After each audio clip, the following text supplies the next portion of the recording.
Bonjour, bienvenue sur les ateliers d'Eneli. J'espère que vous allez toutes et tous super bien et que vous profitez de ce bel été, plein de soleil. Mais qui dit soleil, dit quelques heures dans la journée où il ne fait pas beau sortir et où on est bien chez soi pour scraper. Et là, j'ai quelque chose pour vous. C'est une super carte. Regardez, c'est une carte flip-flap. Vous avez sur le côté une petite tirette.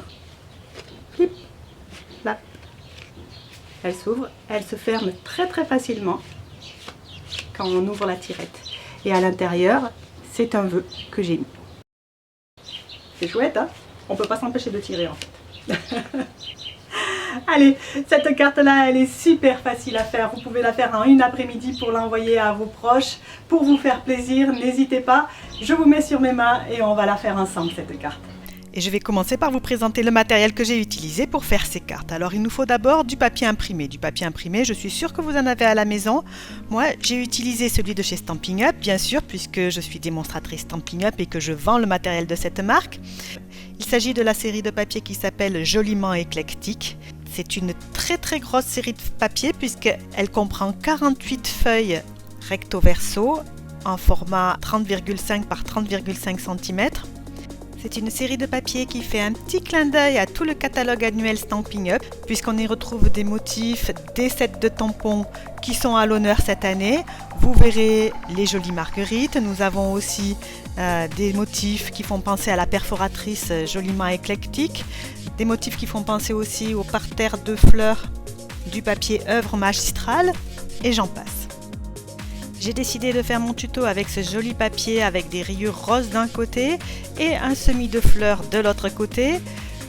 Je vous montrerai à la fin de la vidéo un deuxième projet fait avec la même série de papier, complètement différent, tout simplement parce que le papier imprimé est complètement différent. J'ai eu besoin d'une base de carte. Ma base de carte est une base tout à fait classique. C'est une feuille A4 qui a été coupée en deux et pliée en deux. Donc un rectangle de 21 par 14,85 qui a été plié en deux dans les 21, donc à 10,5. J'ai également eu besoin de deux rectangles de papier imprimé. Pour la base, un rectangle de 8,5 par 12,5 cm. Et pour le rabat, donc la petite porte, un rectangle de 7,5 par 11,5 cm. Il ne reste plus à présent qu'à résoudre une question de la plus haute importance. Est-ce qu'on met le papier fleuri devant avec les rayures à l'arrière ou les rayures à l'avant et le papier fleuri à l'arrière? Comme notre papier est double face, cela importe peu, il suffit juste de prendre une décision qui nous plaît le mieux. Ça y est, j'ai tranché, ce sera le papier fleuri à l'arrière et les rayures à l'avant. Il nous faut encore un rectangle de papier qui sera notre tirette, donc le mécanisme. Pour cela, je prends un papier cartonné de couleur bain à bulles, puisque c'est la couleur prédominante de mon papier imprimé. Vous savez que lorsque vous achetez du papier imprimé chez Stampin' Up, sur l'emballage, il est noté toutes les couleurs qui sont utilisées dans ce papier, et donc il est très facile d'assortir vos papiers imprimés et vos papiers cartonnés. Le rectangle de papier cartonné dont nous allons avoir besoin fait 5 par 15 cm et il sera plié à 9 et à 10 cm. Et ces deux plis, on ne va pas les plier en accordéon, on va les plier tous les deux dans le même sens pour obtenir ce que je vous montre à l'écran. Voilà, alors je récapitule tout ce qu'on a.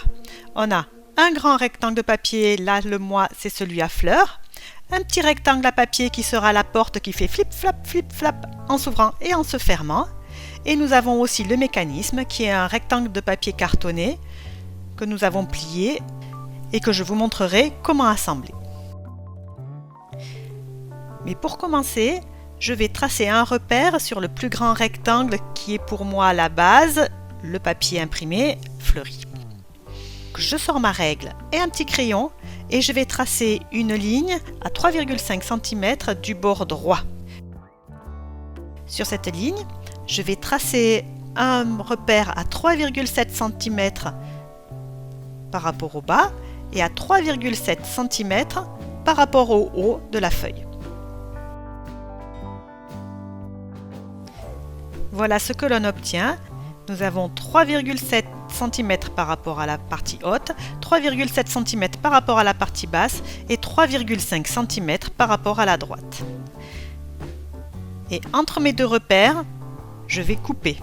Donc là j'utilise mon massicot, vous pouvez très bien couper avec une paire de ciseaux, plutôt pointus, sinon vous n'arriverez pas à traverser le papier, ou bien avec un cutter, ça c'est vous qui voyez.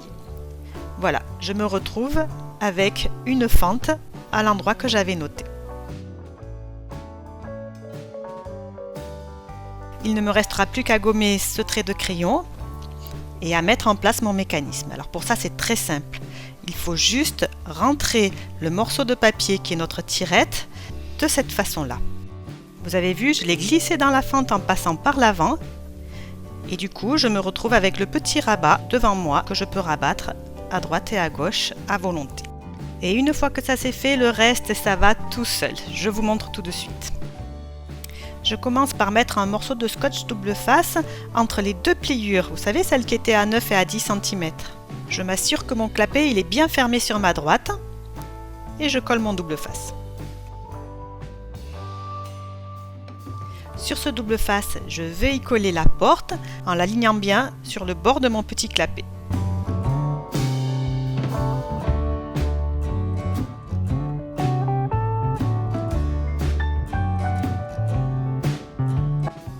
Voilà, vous avez vu comme j'ai fait? C'est pas compliqué, je vous le promets. Je vais ensuite centrer du mieux possible ma porte sur le devant de la carte et l'ouvrir. Et maintenant, je vais bloquer la partie gauche de mon mécanisme de façon à ce que la porte puisse s'ouvrir et se fermer avec la languette. Pour cela, j'ouvre le petit clapet.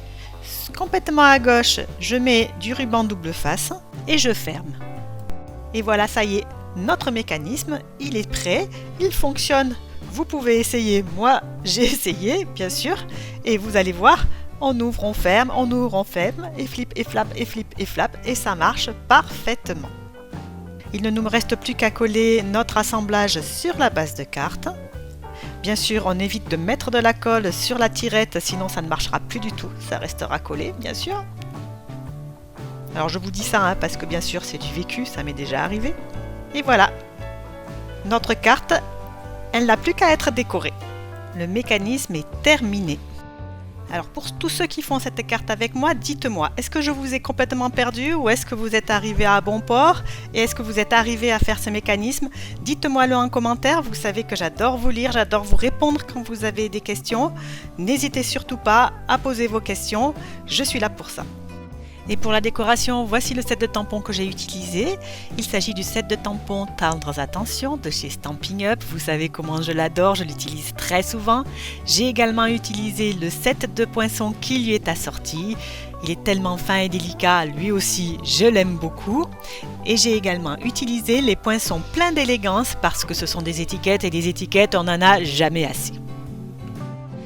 J'ai commencé par découper une des étiquettes dans un rectangle de papier blanc et je vais utiliser non pas l'intérieur de l'étiquette mais l'extérieur, ça fait un petit peu changement, c'est plus sympa comme ça, pour le mettre sur ma carte. Bien sûr, je le colle avec de la mousse 3D pour avoir un petit peu de relief, c'est toujours mieux. Sur ce cadre, je dispose un feuillage, une découpe que j'ai réalisée à l'aide d'un tamponnage, et un petit nœud que j'ai fait avec un ruban de couleur mauve mélancolique. Je dispose également un vœu, toujours sur mousse 3D. Ce vœu il dit merci, mais la magie de cette carte c'est que quand on va tirer le clapet et qu'on va l'ouvrir, le vœu va se compléter par pour votre gentillesse. Donc la totalité du vœu c'est merci pour votre gentillesse et c'est ça qui est fun, vous trouvez pas? J'ai donc simplement tamponné un motif floral en dessous du vœu. J'ai tamponné également sur un papier blanc le vœu qui disait merci pour votre gentillesse. Et j'ai découpé les mots pour, votre et gentillesse que je colle sur la partie centrale de ma carte. Pour rajouter un petit quelque chose de plus, avec un stylo très fin noir, je vais rajouter une fausse couture tout autour de mon vœu. Voilà, ça c'est vraiment pour rentrer dans le détail et parce qu'il n'y a pas longtemps j'ai fait un atelier avec Selma et qu'on a fait beaucoup de fausses coutures comme ça au stylo. J'ai trouvé ça super sympa. Vous connaissez Selma et ses mini-albums magnifiques. Elle a une chaîne YouTube. Si vous ne connaissez pas, allez voir, c'est vraiment top.